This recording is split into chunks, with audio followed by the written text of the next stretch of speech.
خدا ہے اور اس کا بندہ ہے، اس لیے تکبیر تحریمہ ہی کہتے ہیں وہ حلال چیزیں جو نماز سے پہلے حلال تھی، جیسے ہی اللہ اکبر کہا آپ نے وہ ساری چیزیں حرام ہو گئی۔ اب جواب نہیں دے سکتے، کوئی سلام کرے ٹھیک آ جائے تو یہ رحمت اللہ الحمدللہ نہیں کہہ سکتے ہیں۔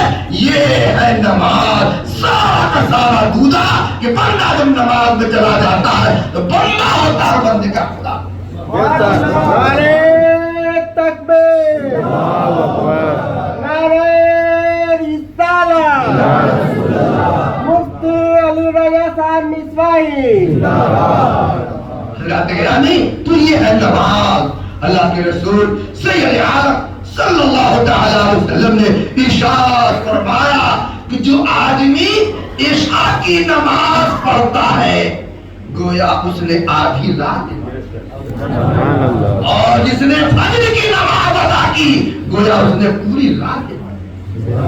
یعنی عشاء پڑھ کے سوئے اور وقت میں اٹھے آپ اور آپ نے فجر کی نماز پڑھی تو رات میں جو سوتے رہے 5 گھنٹہ 7 گھنٹہ، یہ سونا نہیں ہے، یہ سونا بھی اللہ تعالیٰ نے عبادت میں اول و آخر آپ نے پڑھا ہے۔ نبی کونین سید عالم صلی اللہ تعالیٰ علیہ۔ اور ایک بات اور، نماز ایک ایسی عبادت ہے، ایسا ذکر ہے جس میں بہت سے انبیاء کرام کی یاد بھی شامل ہے۔ سنا نا کہ یہ نماز ان کی یادگار، یہ نماز ان کی یادگار، یہ نماز ان کی یادگار۔ اسی لیے میں نے کہا ہے کہ نبیوں کی عبادت سے بڑھ کے آ گئی ہے، ساری امتوں کی عبادت سے بڑھ کے آ گئی ہے۔ اللہ تعالیٰ نے وہ آپ کو نماز کی صورت میں تحفہ دیا، اور یہ تحفہ عرشی تحفہ۔ زکات زمین پہ فرض ہوئی، روزہ زمین پہ فرض ہوا، حج زمین پہ فرض ہوا، مگر نماز کا فرض ہوئی مصطفیٰ جان رحمت صلی اللہ تعالی علیہ وسلم جب تشریف لے گئے معراج میں تو اللہ تعالیٰ نے وہاں نماز عطا فرمائی۔ ساری عبادتیں فرشی ہیں اور نماز عرشی۔ اسی لیے فرمایا کہ بندہ جب نماز میں جاتا ہے، بندہ جب سجدے میں جاتا ہے تو اللہ کے بہت قریب ہو جاتا ہے۔ اللہ کے رسول صلی اللہ تعالی علیہ وسلم کے پاس ایک صاحب آئے، انہوں نے عرض کیا یا رسول اللہ ایسا عمل بتائیے کہ مجھ کو کافی اور جنت میں جانے کا ذریعہ ہو جائے۔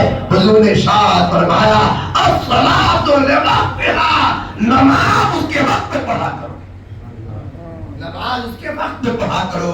دوستو، پیارے بھائیو، حاضرو اور سامعین و مسلیان اور دعوت دہندگان، آپ سے گزارش نہیں، اللہ کا حکم ہے اور نبی کا ارشاد، نماز پڑھیے۔ یہ دنیا فانی ہے، مرنا ہم کو بھی ہے، آپ کو بھی ہے، کس کو نہیں مرنا ہے؟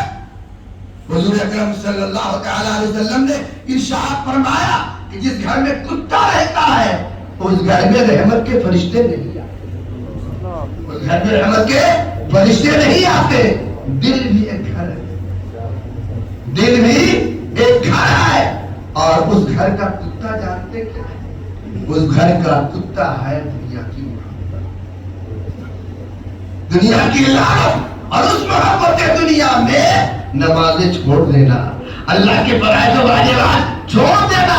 تو گھر میں کتا ہے تو رحمت کے فرشتے نہیں آتے، دل میں دنیا کی محبت ہے تو اس دل میں خدا کا نور کیسے اتر سکتا ہے، تجلیات الہی کا ظہور کیسے ہو سکتا ہے؟ چاہتے ہیں کہ اس دل پر اللہ کی تجلیات کی بارش ہو، تو جس طرح گھر سے کتا بنانا ضروری ہے کہ رحمت کے فرشتے آئے، ایسے ہی اس دل سے دنیا کی محبت والا کتا بھگانا ضروری ہے تاکہ اللہ کی تجلیات کا ظہور اور نزول ہو۔ حضور ارشاد فرماتے ہیں قلوب المؤمنین عرش اللہ، مومن کا دل اللہ کا عرش ہے۔ اللہ دنیا میں نہیں آتا، اور ہاں مومن کا دل ہے جس میں اللہ آتا ہے، جس کی تجلی آتی ہے، اس کی تجلیات کا نزول ہوتا ہے۔ اللہ پاک نے ارشاد فرمایا میرے بندو، فرمایا اب دنیا، ارشاد فرمایا کہ پوری دنیا اب دھوکا ہے۔ راشی اللہ پاک نے فرمایا دنیا کیا ہے؟ انما الحیات الحیات الدنیا متاع الغرور، کہ دنیا دھوکے کی زندگی ہے۔ فلا یغرنکم الحیات الدنیا، کہ میرے بندو یہ میری نصیحت مان لے، گرہ باندھ لے، کہیں دنیا کی محبت تجھ کو دھوکے میں نہ ڈالے۔ دنیا دھوکہ کس کو کہتے ہیں؟ دھوکہ کہتے ہیں رہے کچھ دکھے کچھ، ہیلو رہے کچھ دکھے کچھ، دکھے پارسا رہے چور، ہاں یہی دھوکہ ہے۔